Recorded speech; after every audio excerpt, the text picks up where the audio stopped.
प्रभु यीशु मसीह के पवित्र और सामर्थी नाम में आप सभी भाई बहनों का मैं एक बार फिर से हार्दिक स्वागत करता हूं।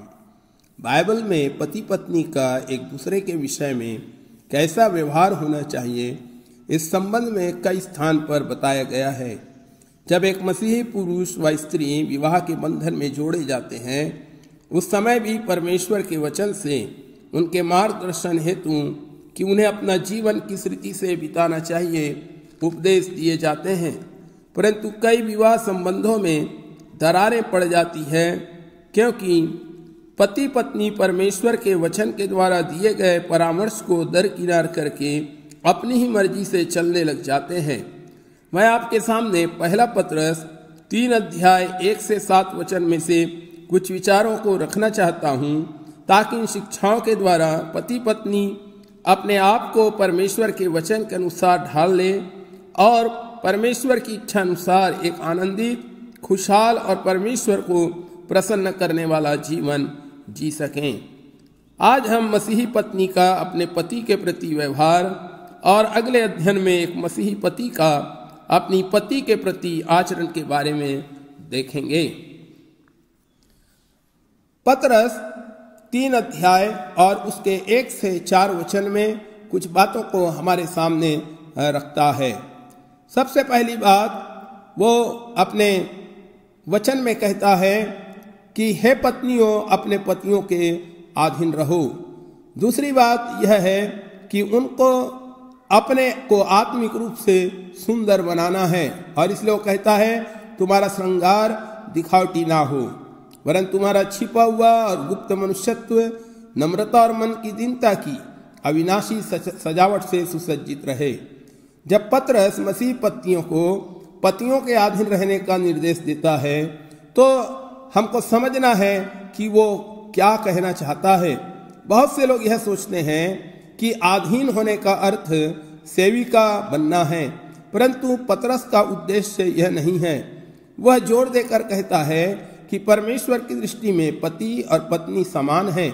पत्नी के पति के अधीन रहने का अभिप्राय यह नहीं है कि वह पुरुष से कम है, वह पुरुष की सेविका है, ऐसा नहीं है, परंतु विशेष रूप से मसीही पतियों को निर्देश देता है कि वे अपनी पत्नियों के साथ समानता का व्यवहार करें। 3 अध्याय और उसके 7 वचन में बाइबल हमें बताती है कि प्रभु यीशु मसीह पिता के अधीन है। वह हमें यह भी बताती है कि पुत्र पिता के बराबर है, यद्यपि वो पिता के अधीन है। ठीक उसी प्रकार जैसे कि पुत्र पिता के समान भी है और उसके अधीन भी है, इसी प्रकार पत्नी पति के बराबर भी है और अधीन भी है। अधीनता को हम 4 बातों द्वारा स्पष्ट कर सकते हैं। पहली बात है, अधीनता का अर्थ पत्नी का पति पर निर्भर होना। वह पति पर आश्रित है। पति पत्नी की आवश्यकताओं, भोजन, सुरक्षा, आश्रय आदि की व्यवस्था करके संतुष्टि प्राप्त करता है। यदि हम किसी से प्रेम करते हैं तो हम स्वयं को उस व्यक्ति पर निर्भर कर देते हैं। हम उस व्यक्ति को यह अनुभव करा देते हैं कि हमें उसकी जरूरत है। एक मसीही पत्नी कई रूप में अपने पति को यह अनुभव कराती है कि उसे उसकी जरूरत है और उसकी देखरेख और आश्रय के लिए वह अपने पति का आभारी है। वह अपनी सुरक्षा के लिए पति पर आश्रित होती है। ठीक उसी प्रकार जैसे कि हम परमेश्वर के प्रति अपना प्रेम प्रकट करते हुए यह कहते हैं कि हम परमेश्वर पर निर्भर हैं, उसी प्रकार एक पत्नी भी अपने पति के प्रति प्रेम प्रकट करते हुए उस पर यह स्पष्ट कर देती है कि उसे पति की आवश्यकता है और वह उसे चाहती है। अधीनता का दूसरा अर्थ शालीनता है। अनेक विवाह पति पत्नी में लड़ाई झगड़े के कारण उनका जीवन युद्ध भूमि के अलावा और कुछ भी दिखाई नहीं देता है। वे एक दूसरे पर हमेशा बिगड़ते रहते हैं और नासमझी और गाली गलौज तक करते रहते हैं। कभी कभी तो उनमें मारपीट भी हो जाती है। लेकिन जब एक व्यक्ति मसीह को स्वीकार करता है, तब यह आचरण रुक जाता है और वे एक दूसरे के साथ आदर के साथ और शालीनता का व्यवहार करने लगते हैं। वे कटु वचनों द्वारा एक दूसरे को चोट पहुंचाने के बजाय एक दूसरे से प्रेमपूर्ण व्यवहार करते हैं।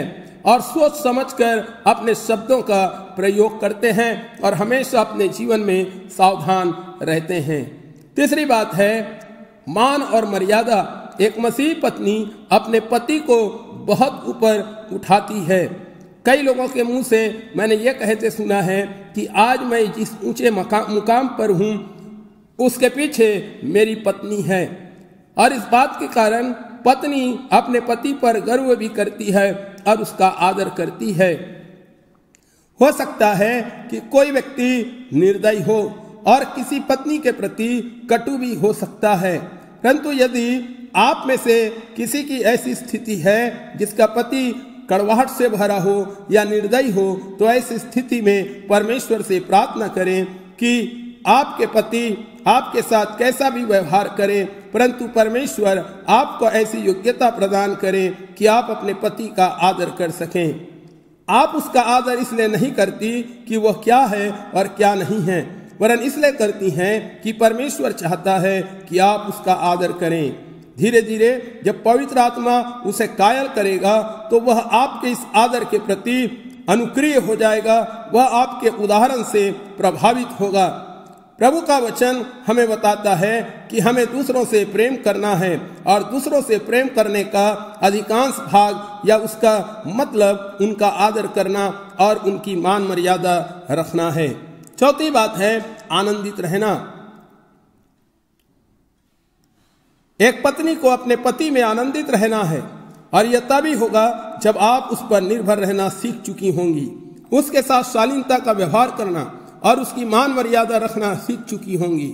जब आप इन तीनों बातों को सीख लेती हैं तो आप देखेंगे कि आप उसमें आनंदित रहने लगेंगी। इसका अर्थ यह है कि वह आपको ऐसा बना देगा कि आप उस पर गर्व करने लगेंगी। उसमें ऐसी अच्छी बातें उत्पन्न हो जाएगी कि आपको इससे खुशी मिलेगी। आप उसकी पत्नी हैं।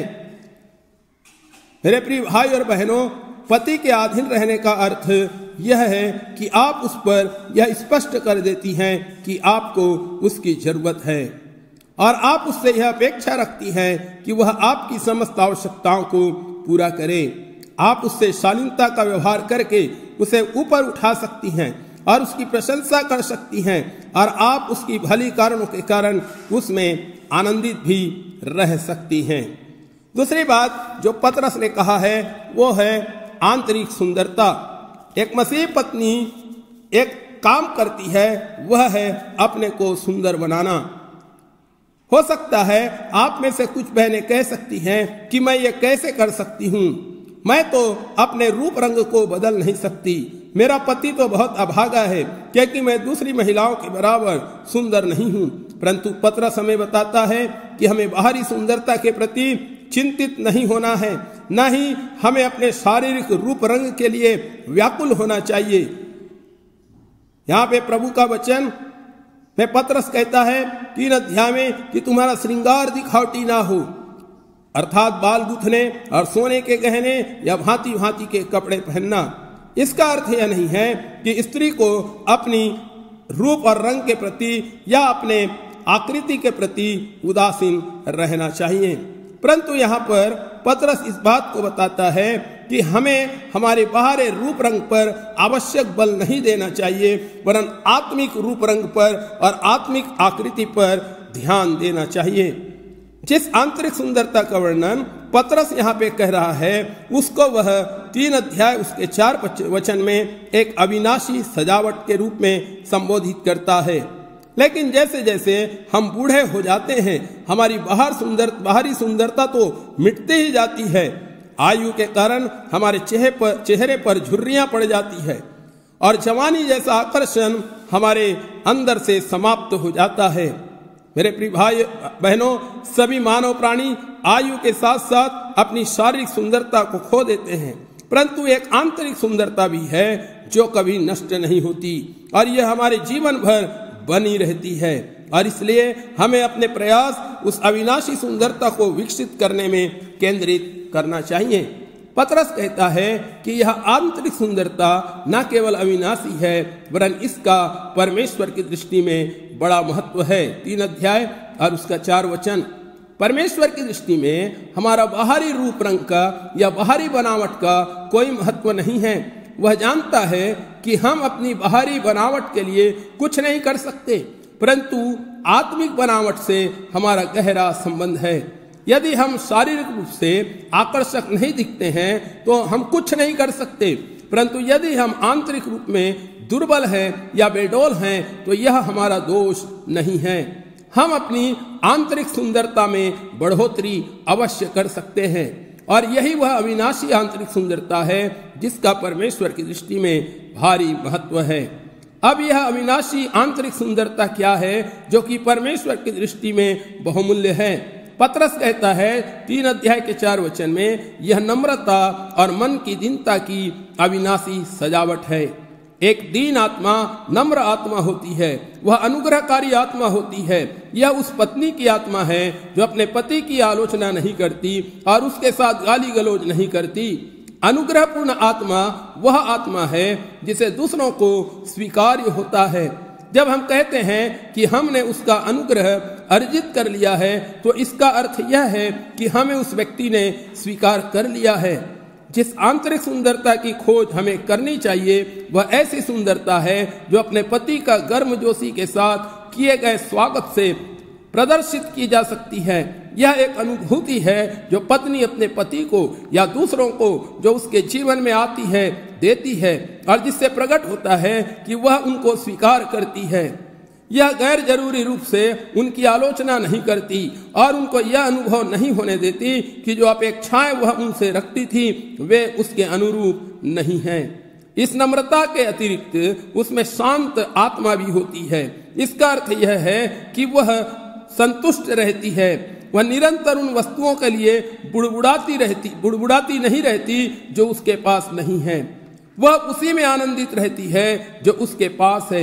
वह उसी से संतुष्ट रहती है। वह अनुभव करती है कि प्रभु यीशु मसीह उसका उद्धार करता है और उसने उसकी आवश्यकताओं के अनुसार उसे सब कुछ दिया है।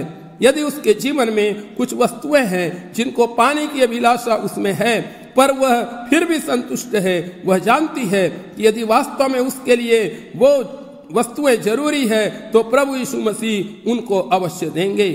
बहुमूल्य खजानों में एक खजाना वह पत्नी है जिसमें आंतरिक अविनाशी सुंदरता है और जिसमें दीनता और नम्रता की आत्मा है। मैं विश्वास करता हूं कि परमेश्वर इन वचनों के द्वारा आपको एक अच्छी पत्नी बनने में सहायता प्रदान करे। प्रभु आप सबको आशीष दे। आमीन।